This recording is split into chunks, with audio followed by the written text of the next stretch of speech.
Yani, mtu kalaiki, haya tunaanzia hapa. Mtu kalaiki video karibia zote kalaiki. Hapa na wasiwasi itakuwa nani alikuwa anataka endelee kulaiki. Ila atakuwa kaishua moto au bando limeisha. Huwezi kuelewa.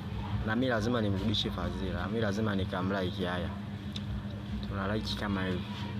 Na mimi lazima nikalike video zake. Naona. Hapa ya kwanza na like.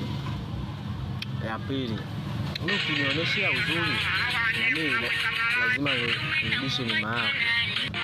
Nasemaga malipo ni hapa hapa duniani. Sio? Anitendea wema na mimi namrudishia wema. Na like video zake na mimi kama hivyo like za kwangu. Na hisi ninajionea. Kwa mtu usitaki kizembe utaki like video za watu. Ukahisi na wewe utapata like nyingi. Like video za watu. Sisi tulike za kwako jamani. Unaona? Video zake zimeishia hapo. Nilitamani ni like zaidi na zaidi. Hizi hapa, hapa. Aisee, mimi ukilike video zangu. Jali umeposti nini? Umefanya nini? Oa. Mimi lazima nikurudishie wema kama hiyo. Unaona? Mnaona jamani? Mnaona? Mambo ndio hayo jamani. Tunarudi.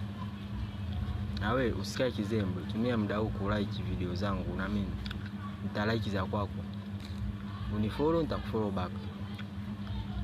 Ndio hivyo, sheria ni moja. Wanasemaga love is massive. So unakaa hapo na visirani vyako.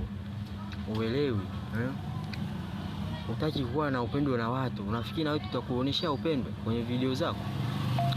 Hiyo kitu haiwezekani. Haiwezekani aisee. Ndio hivyo kwa leo jamani, naishia hapo.